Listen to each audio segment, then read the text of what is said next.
We're Queer Cinema Catchup stuck at work, desperate to find out what happens in the season finale of Severance. What do you think's gonna happen? Mark dies. Gemma's not real? Rickon's a goat? Holy Kier. Oh my gosh. All right, it's time to clock out. You ready? Let's go.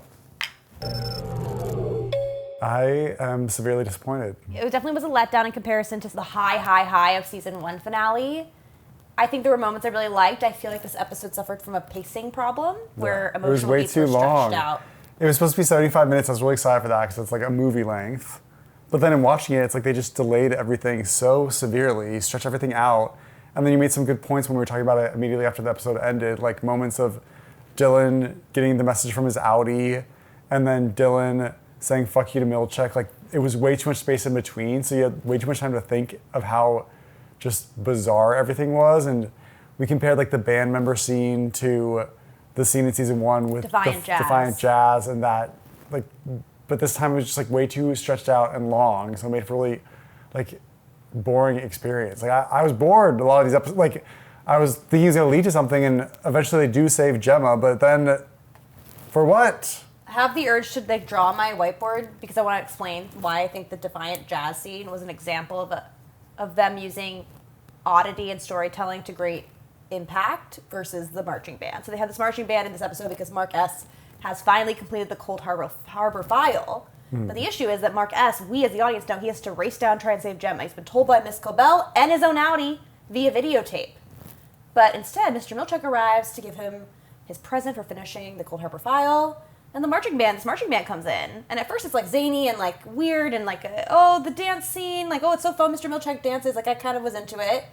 But it just goes on for far too long, and you as an audience member thinking, Mark needs to run to Gemma, what's going on here? Why is he not doing anything? And eventually, maybe like, it's probably like 3 minutes, but it felt like an eternity. He whispers to Helly. And there's camera shots panning across Mark and Helly as they're looking around in bewilderment. It's like, why the fuck are we with them for so long? Run, Mark, run! And Mark whispers to Helly, finally, I gotta go. We're like, yeah, Mark, you gotta go. And I think it's so important in storytelling to let the audience know the rules within the goal that they're trying to accomplish. And so Cobell sets it up that Mark needs to go down once Cold Harbor is completed. Or else Gemma will die. Or else Gemma will die. High. So the stakes are high. But then because it's so delayed and we don't really know at one point Gemma will actually die. And what's very bizarre is they seem to try and tie it to the death of the goat. There's the goat woman brings the goat to Mr. Drummond. The goat's has been chosen, it's a kid, a baby goat, to lay with the body of a significant woman, I think was the dialogue, or maybe his conscious, her They'd conscious be was going to entombed together. It was very strange, and so it seemed like they were setting it up. They have images of Gemma in the Cold Harbor room, which is her trying to dismantle the crib. Which she eventually does. Yeah, and then they have the goat about to die, so you think those two things are linked, but then it all just takes a really long time. And to go back just it's quickly. It's by chance that the woman from Game of Thrones has a change of heart. Yes, well, they kind of set that up in the episode she was in. I know, but for Mark's plan to work at all, if we're saying that if the goat's death is linked to Gemma's death. Yes, it's lucky that he was banging on the door at the right moment. And there were other little coincidences like that. He ends up murdering Drummond in actually a very good sequence where Innie Mark's taking Drummond down to the testing floor to, with the gun to his head. And then when he becomes Outie Mark, he's like confused, but as a result, he accidentally. He says, Innie Mark is like, all right, we're going down in the elevator. And once we get down there, my Outie will come and he will force you. And then he like transitions. And then Mark doesn't know what's going on. And his finger's on the trigger, so he just pushes it and ends up murdering Mr. Drummond through the neck. Which was scary and makes him much more frightening of a figure when he finally does encounter Gemma. But yeah, just quickly. Because he's covered in blood. Yeah. But to quickly go back to the Defiant Jazz thing, the reason that scene works so well is because it's unexpected, it's hilarious, it's jolly, there's some good dancing, but there's a lot of tension in the scene because Dylan has just found out that he has a child and is kind of getting angry at Lumen, and he's sitting there not participating in the dance party. We're all kind of watching the dancing and looking at Dylan, who's not moving. Mr. Milchek's not aware of his discontent and dances up behind him, and then Dylan turns around and stabs him with, I think it was like a letter opener or something like that. And so it's propulsive. Yeah. There's tension. There's a surprise, and it's quick. And none of that was happening. These things were happening, like Drummond getting murdered was surprising, but it's like everything's just so dragged out that you lose the tension, basically. Yeah. I do think, though, if like a marching band showed up in season 1, even if it was like quick and fast paced, I'd still be like, there's 30 people in a room. It loses all power when you bring in so many people involved. Like Defiant Jazz worked also because it was so contained and it was just Milchek and the employees. I think I could get behind it. I can't. Just And I won't. anti-marching band. But there were some good emotional moments. On the separate floor. There were some on the Outie floor. You'd be okay with it, like at a football game. Well, yeah. Who doesn't love a marching band? I can be reasonable. There were some emotional moments I liked. There was a moment where Mark's about to complete Cold Harbor. He and Helly are talking. We've already seen that Mark disagrees with his Outie and believes that his life, as torturous as it is on the separate floor, is worth it because it is his life and he's in love with Helly and he doesn't want to sacrifice any time with her, even if that means that they live for mere moments. But Helly has a different perspective where she says, you have a chance to live and you can take Lumen down. So she wants him to try and escape and to save Gemma. And I think that shows her love for him and also her strength as a character who wants to burn this place to the ground, as Herb said in season 1. And then the two of them she comes around, slips him the note to get to the testing floor, and the two of them click the button that the last numbers go into the file. She comes around him ghost style, like the pottery scene, wraps stuff around Mark, and they click the button together. I thought it was very moving and emotional and romantic. I liked it. It was good. And it was tragic. And then when Gemma and Mark reunite, and it does kind of show that love is greater than Severance because she does not remember him. He's covered in blood. He's saying, come with me. There's a man piped in over the loudspeaker telling her, don't trust that man, he's here to hurt you. And yet, nonetheless, she decides to trust Mark and leave that room with him. I mean, her option was to stay in a room with a crib that she's dismantled.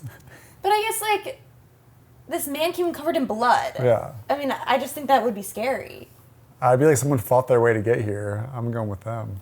Okay, whatever. Well, anyway, then they go out into the hallway and they have an emotional moment. It does take her quite a long time to step out the door, which maybe wouldn't bother me if we hadn't have been waiting for so long. Yeah, why was the hesitation there at the door frame where she doesn't know the rules of the severed floor? She's like, I'm standing here for dramatic purposes. That didn't make sense. If anything, the pause should have happened, which already did kind of happen when Mark showed up. It was too many pauses. But then it was a double pause. Too many pauses. And then something really strange happens that Allison noticed.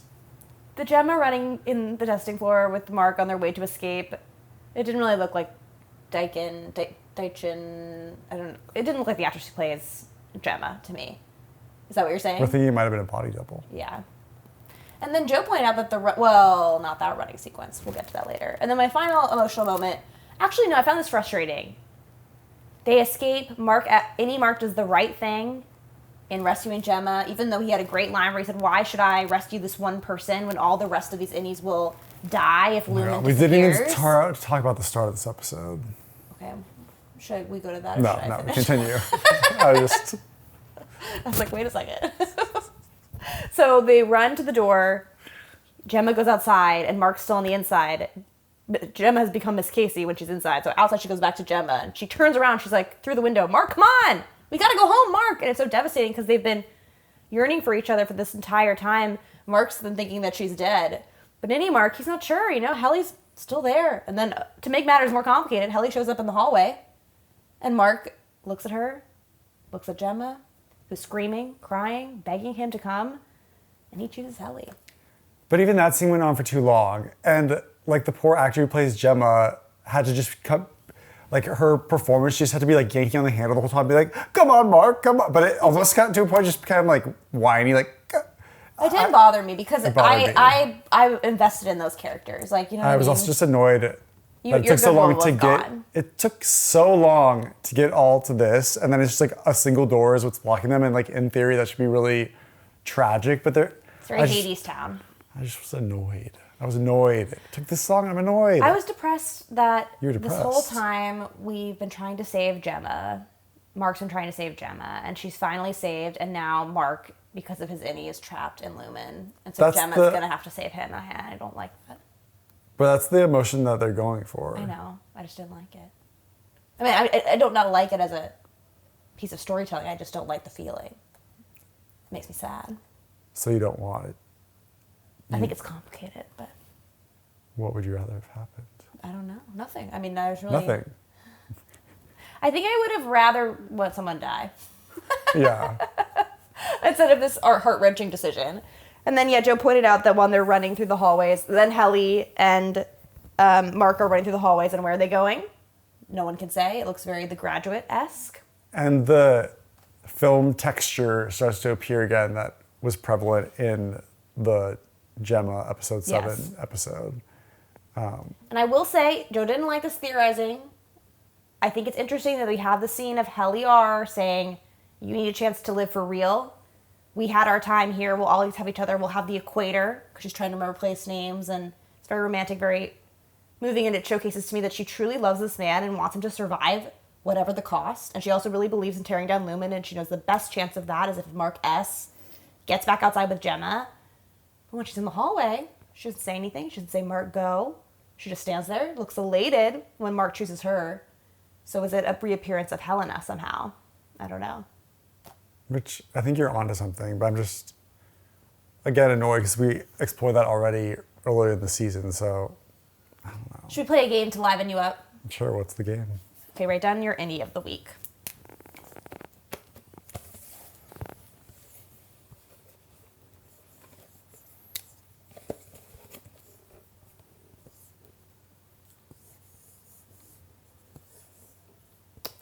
Okay.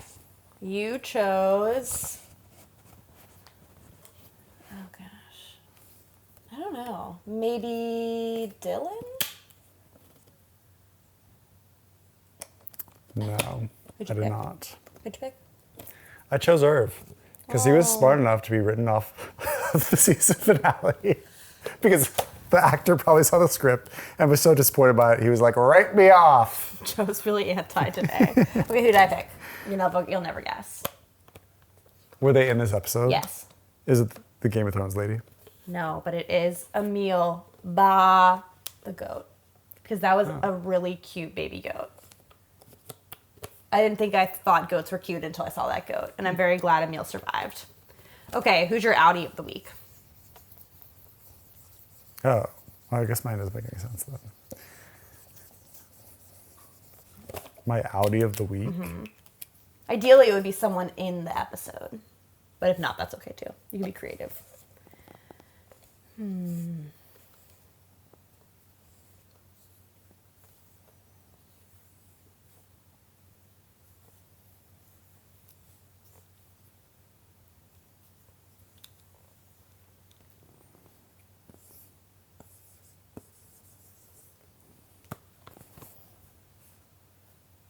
Gemma? No. Cobell? I chose James. I liked his line delivery of, oh, fuck. That was actually pretty hilarious. Who did you choose? I picked, with a sad, heavy heart, Cobell, because She didn't do anything. you know what we loved about season 1? The reason that That she was in it. Yeah, Patricia Arquette, I will tell you this. When I watched the pilot, having already known the premise, the first episode is a lot of setup, and I was kind of bored. And I was like, I'm not going to keep watching the show. And then at the end, when Miss Cobell came out as Miss Selvig, it was just so weird. That really I was is like, all right, I'm going to watch it. That's the point that made us decide that we loved the show. And she really was, we really bonded over Miss Cobell and Patricia, where were you this season? Please come back for season 3. Will you watch, okay, wait, one more. Will you watch season 3? And then we can be done. Well, we can just say it out loud, yes. Yes. And why will you watch in spite of your disappointment? Because I already committed so much time to 1 and 2, and I want to get some answers. I want answers. Okay, my reason is much darker. I'm going to keep watching because the season 1 finale was like a drug, the highest high I've ever had watching television. And like any good addict, I believe that high will come again. But in reality, it probably will not. I'd say manage your expectations. I'm an optimist. I'm a glass more than half full kind of person. Anyway, this has been the outies. Oh. This is the end. Oh. This is the end. So this isn't just a casual sign off. We have dedicated 10 weeks Wow. to Severance. Wow. How do you feel about the season overall? I think you pointed out earlier today, season 1 has a very cohesive thematic and emotional arc of all of the Innies anchored by Helly and her extreme anger and strong will to find herself trapped on the floor, determined to get out of the floor, and each one of the Innies turning to her point of view and uniting was so powerful emotionally, thematically, etc., that I feel like this season really lacked that cohesive thematic and emotional through line, except for maybe the Gemma bit, but that didn't come until the end. And so... And it's still closely tied to what they set up at the finale of season 1. You know? It's like, it's something they had to deliver on. It's like, we led up to this big finale. Because she is alive. Sorry, I don't know why I did this. Because she's alive, you know? I prefer season 1, but there were the individual episodes, there were just so many. Like, I loved the episode where they go on their outdoor excursion and an herb send-off there. That was extremely well done, and I loved the episode about Gemma. So there were still some high highs and some great TV making in the season. And so, yeah, episode by episode, I was really enjoying my experience. But I think why I'm so disappointed, especially by this finale, is it's the summarization of everything we've been pouring our hearts and minds into. And then to kind of feel like we're not getting complete answers, we're getting more questions. And then to not even commit to like an ending. Like, I mean, I guess in a really, really dark place, how would you feel if this was the end? It would be sad. I don't feel like I would feel satisfied. I think I'd feel more... I'm happier for it to end here than it did ending at season 1. Well, same. But I wouldn't... I mean, I guess there's like a complete arc for the... I wonder if they did have that thought because Innie Mark chose his Innie life, and I think there's something beautiful and poetic about that. I just don't think that they laid the groundwork for that thematic storyline from the beginning of the season. Not at all. And especially because he was reintegrating. And they kind of dropped that. Yeah. And then also bring up where the hell's Ragabi? Like that whole thing, she just disappears. Miss Cobell's not there at the end. Like it's just... There were... Rickon didn't show up. Rickon's a goat. Didn't get that answer. Okay, I really bought that. How could a person be a goat? Well, what are they going to do with the goat? But that's why, because the goat lady said, she goes, how many more of these am I going to have to bring to you to sacrifice? So they've been doing this over and over again. Because people, you can't inject a human consciousness into a goat and expect that to work. So that's what's going on. If that's what they think that they could do this, they can't. It's kind of like all these... billionaires injected themselves with young blood. It's not gonna work. You're gonna die. You know what I mean? It's like... they can't do it. They can't do it. The ghosts. Yet. They can't do it. Oh, you got me activated. Don't get me started. Okay. Save a meal. Don't kill my baby goat. A meal. That was the name of the goat. That was the line. Brianna Tarth was like, Emil says thank you. Then Mark, with the gun, pointing at this giant man who could easily reach out and grab the gun from you. And he's like, huh? And then she's like, that's the name of the goat. And he's like, oh, okay.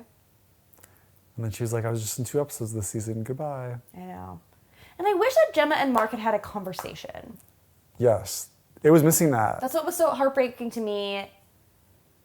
That she's outside this door.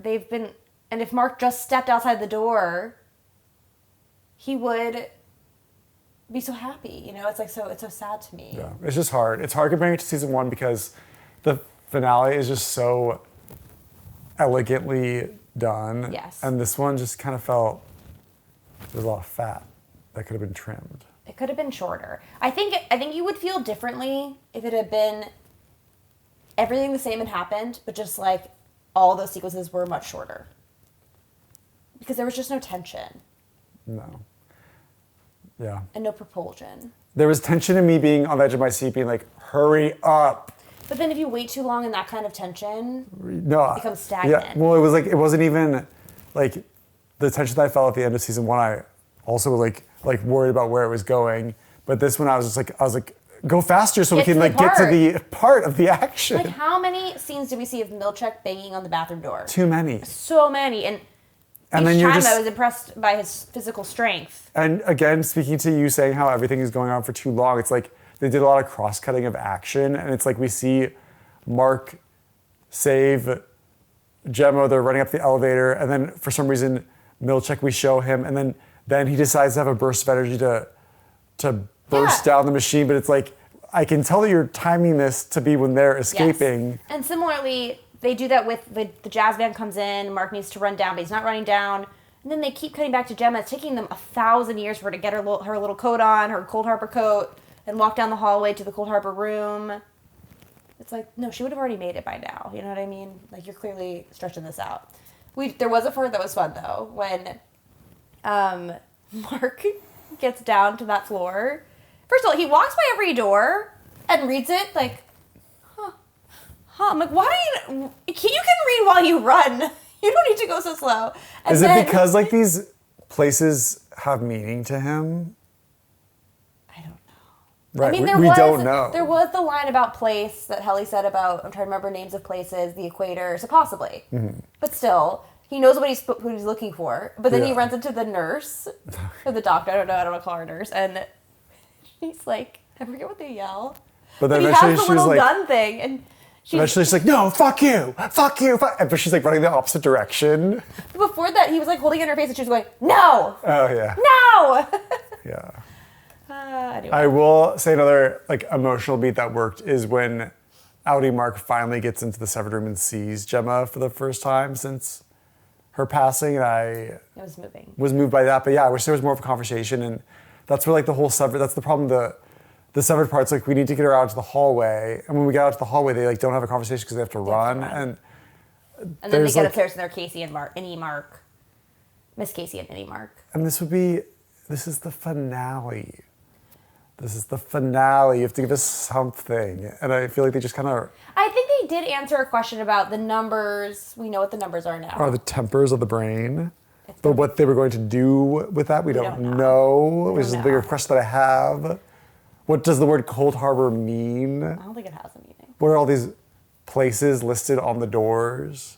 Why did Helly talk about the equator? Do they not know where places are? So, you know, when they wake up on the table and they say, like, where are you from? Or they ask a place-based question and they can't answer it. But they know what, like, a sandwich is. Yes, they know, like, places exist and they kind of remember them. But since they don't go anywhere, they don't have that, like, that, I don't know. That's my explanation for it. I also liked Outie Dillon's note to Innie Dillon, which was basically Innie Dillon tried to quit, Outie Dillon wouldn't let him, and you think he's going to get this mean note from Outie Dillon. And the note starts off kind of mean, like, fuck you for being interested in my wife. But then he goes on to say, hey, I get it. We're also, like, we share the same body, so it makes sense. And also, my wife told me that you're so self-assured, and I'm not like that, and I want her to see me the way she sees you, and I like knowing that you're out there. Which was really moving. It was moving, but I think they were doing a lot of, like, they're, like, telling us all this information, where it's, I guess it's hard to do in a TV show when you have character playing multiple parts, but like I don't really see it's all done through like a letter. It's communicated. I didn't mind that, especially because it contrasted with how Outie Mark spoke to his Innie via videotape in the previous scene, where Outie Mark was just condescending to him, tried to manipulate him into saving Gemma by talking about himself instead of talking about what might matter to Innie Mark. Like, hey, if you do this, you're actually saving a lot of humanity, or, you know, whatever it might be. He was all about, like, my wife, man. And I heard you had lived down there with Helly. It's so glad you had that experience, but, you know. Who's named Helly? It was hilarious. I just appreciated the contrast. I thought, and it kind of makes you think about how we talk to the different parts of ourselves, you know? And you can either be mean to yourself or you can be like Outie Dillon. And I bet one of them is going to have a better result. Who? I think being nice to yourself is probably going to have a better result. Oh, yeah. I mean, always. Yeah.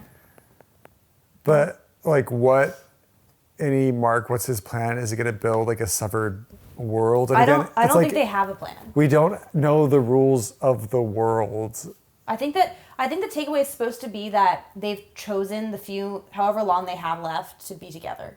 That was my interpretation. Which could be, like, 30 seconds. Yes. Or it could be forever. Exactly. Maybe Cobell will ride in season 3 and rescue them. But Do you think that Cobell was really a villain or a hero? You know, we got a lot of answers on Cobell this season. We found out she invented the severed chip. We found out that she has complicated feelings toward Lumen as a result. And we found out she had a childhood probably similar to Miss Wong's, where she kind of was isolated as a child, forced to do very adult things. So I feel like we got some answers on her, but the one answer we didn't get, why does she care about Mark so much? Because she did say again, I really care about you, Mark. Why? Are they related? Why? Is he part of the bloodline? I don't know. What was with the baby in the credits? Anyway. The baby cure. Yeah. Anyway, I feel like Miss Cobell is not so simple a villain or a protagonist. She's just... Absolutely not, no. She's complex. They're all complex. Who's the simplest character in Severance? The goat. Emil. Emil. I really love Emil. He was so cute. I was shocked by how cute he was. Okay. I think that might be everything. I think we've covered it. I think we do what we set out to do. So we'll pick another TV show soon. We still got The White Lotus going. We still got my Yellow Jackets recaps going. So please check them out. This is Queer Cinema Catchup. I'm Outie Allison. And I'm Joe M. Oh, wait, I'm Allison T. Okay. Thanks.